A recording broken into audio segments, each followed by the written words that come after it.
The fire roared like a wild beast, eating through the upper floors of Halstead Tower with terrifying speed. Thick gray smoke filled the air, burning the eyes and scratching the throat of anyone who breathed it in.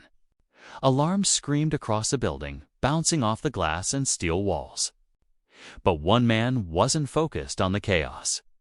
He was focused on the figure lying near the stairwell, barely conscious. Dominic Kaine, a single father and the building's maintenance supervisor, felt his heart slam against his chest as he ran through the smoke-filled hall. He had no special gear, no heroic training except for the same basic fire drills he'd practiced 1,000 times. But he had a daughter at home, and she needed him alive. And right now, someone else needed him too. If you believe in kindness, second chances, and courage, hit like, comment, share, and subscribe to Touch of Kindness. You won't regret what happens next. Dominic's lungs burned with every breath. Each step felt heavier as the fire heated the air around him. Flames crawled up the walls, making everything shimmer. Through the thick haze, he finally saw her, Serena Voss, CEO of Halster Enterprises, lay on the ground. Her expensive suit torn, her eyes wide with fear. Her ankle was stuck under a twisted piece of metal from a fallen railing.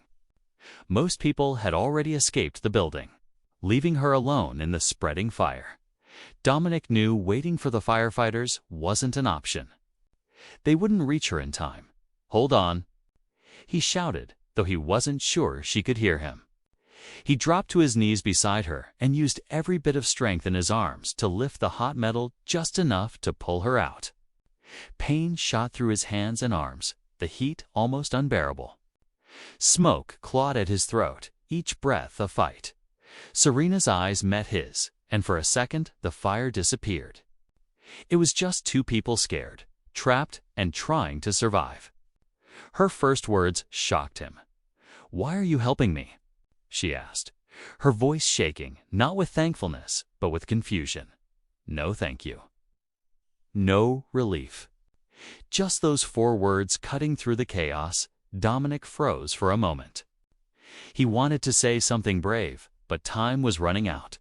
"Because someone has to," he finally said, pulling her up. "And I don't leave people behind." The hallway felt never-ending. Each step pushed them deeper into the heat. Smoke choked their lungs. But Dominic kept going, forcing himself not to panic.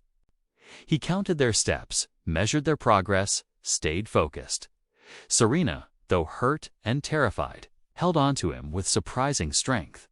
He suddenly saw not a CEO, but a human being, scared, injured, and fighting to live.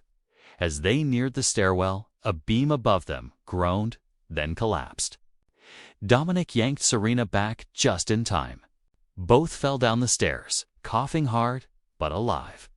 The fire seemed to chase them, angry and relentless. Dominic remembered what his daughter, Marin, once told him. True courage wasn't being fearless. It was moving forward, even when you were scared. He held on to those words as they pushed on. At last, they burst through the rooftop exit. The city's skyline stretched around them as smoke drifted into the bright sunlight. Firefighters were arriving, shouting commands. Hoses blasting water, relief washed over Dominic. But he was shaking with pain and exhaustion. Serena collapsed onto a stretcher, coughing, her eyes distant. Dominic stood close, brushing soot off her face, making sure she stayed awake. He expected a simple thank you. He expected something. But instead, Serena looked at him with a strange, deep expression. "Who are you?" She whispered. "Dominic Kaine," he said softly. "Maintenance. Single dad. Just a guy who couldn't walk away." Her eyes widened, surprised by his answer. She didn't thank him. She didn't cry. She just stared at him, as if trying to understand why someone like him would risk everything for someone like her days past. Dominic went home, bruised and exhausted, where his daughter hugged him tightly and asked if he was okay. "I'm fine," he lied, kissing her forehead. But at night, he kept thinking about Serena Voss, the woman whose first words had stunned him, whose eyes had stayed on him even after the fire. Serena, on the other hand, couldn't stop thinking about the man who saved her life. She was used to praise, power, and respect. But Dominic didn't treat her like a CEO. He treated her like a person. That feeling was new and unsettling. Weeks later, Dominic returned to his normal routine, cleaning halls, fixing leaks. Taking care of Marin, he never expected to hear from Serena again. But one morning he found an envelope under his door. Inside was a note. "I owe you more than thanks. Meet me at the Halstead Tower cafeteria at 10 a.m. tomorrow." He wasn't sure what to expect, but he went. Serena was waiting at a table. No suit, no makeup, just a simple, real version of herself. She looked up, and Dominic saw a softness in her eyes he hadn't seen before. "I've been thinking about you," she said. No forced gratitude. No dramatic speech. Just honest truth. "I've been thinking about the kind of people we overlook because we're too busy." "You didn't overlook me." Dominic swallowed hard. He wasn't used to being noticed. "Not like this. I just didn't want someone to die alone," he said, quietly. Serena smiled a small, sincere smile. "And yet you've changed my life," she said. "I want to make sure you and your daughter have everything you need.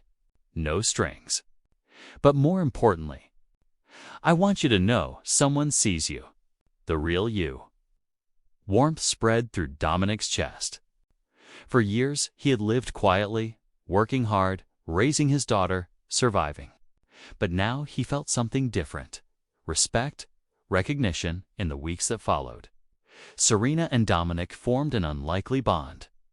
She helped him, yes, but she also listened, understood, and valued him. And Dominic realized something important.